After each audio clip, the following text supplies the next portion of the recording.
This is Real News Media TV, coverage you can trust. Please like, share, subscribe, and hit the notification bell. Select all for daily news updates. Good afternoon, my Real News Media TV family. Welcome back to the channel for another news update for October 4, 2023. And in the news this afternoon, Prime Minister honors B.B. Coke High students who assisted a beaten schoolmate.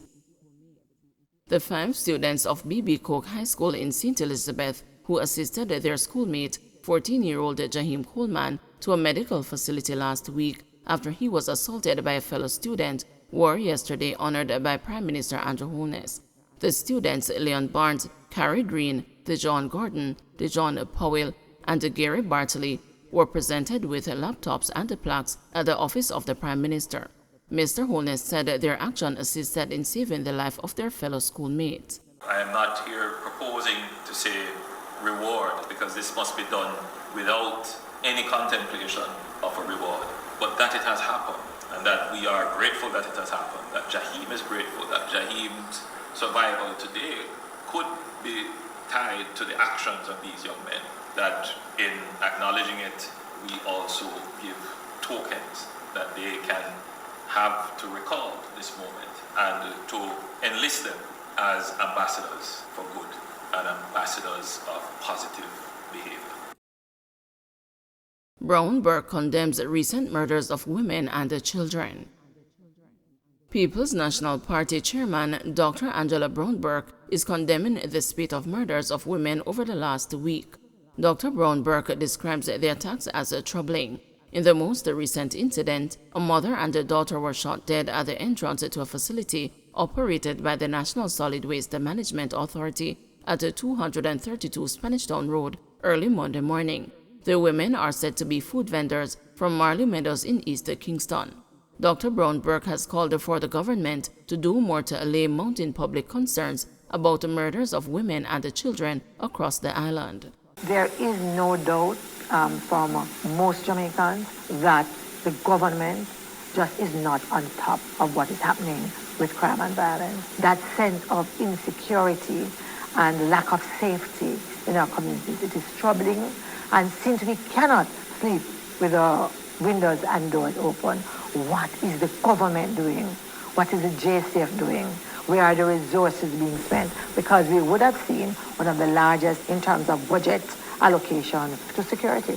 And what is the impact of that? How are we going to change that to make sure that our women feel safe? The murders is a real issue. Even violence in school has become a real issue as well. You know, we know that there are some disciplinary problems that need to be addressed, but we also want to make sure that they have sufficient support for the psychosocial support that is required to make sure that in our schools we can manage some of the behaviors. So when you send your child to school, you expect them to come back home hale, hearty, and healthy. Desperate rescue efforts failed to save a 2-month-old after house collapses. A near 4-hour frantic search for a 2-month-old twin girl by emergency responders and residents ended in sorrow in Bowden Hill, St. Andrew, after a home collapsed in the hilly terrain on Tuesday morning. About 9:45 a.m., Tamara Denny was pulled from near the base of the debris where her home once stood. Residents reportedly heard a loud commotion at 6 a.m., and when checks were made, they found that 5 persons were trapped inside the 1-bedroom dwelling that had tumbled down the hill. Neighbors sprang into action and managed to pull 4, including Tamara's twin sister, from the rubble.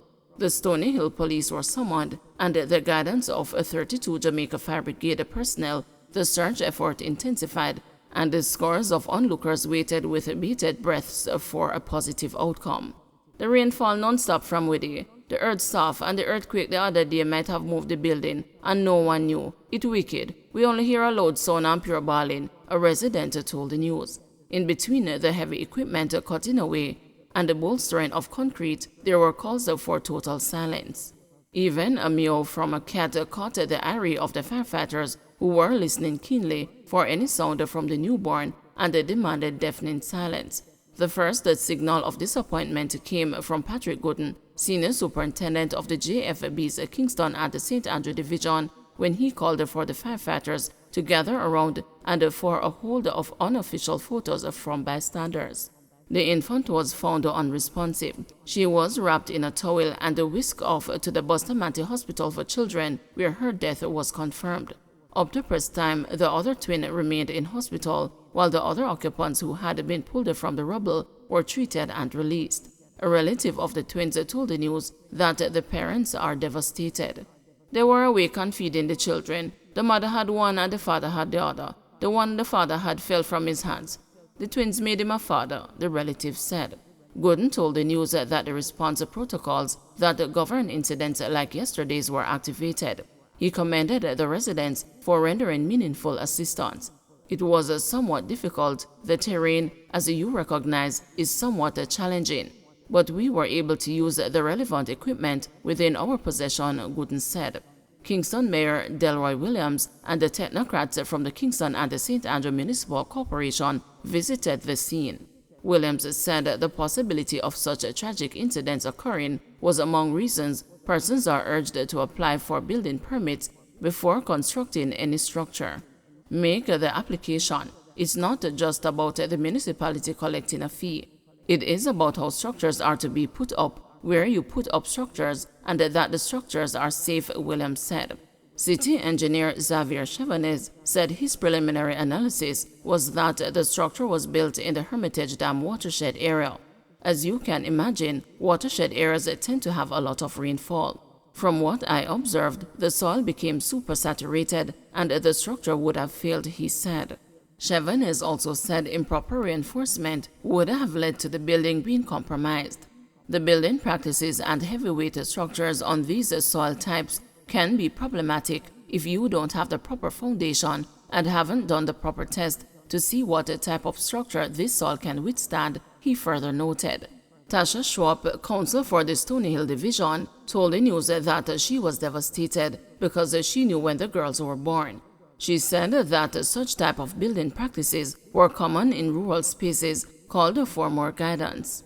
We need to find solutions to move forward, 1, to comfort the family, and 2, look into rural communities and look at the best fix to build, the best ways to sustain the terrains where we build, Schwab said.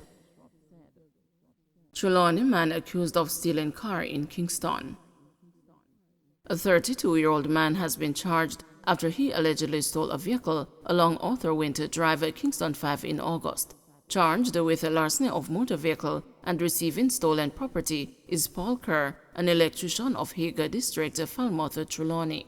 Reports from the stadium police are that a man parked his motor vehicle in an open lot and attended an event in the area. He returned and realized that the vehicle was missing. A report was made to the police and an investigation was launched. Acting on information, the police carried out an operation in Trelawney, where Kerr was found in possession of the stolen vehicle on Thursday, September 14.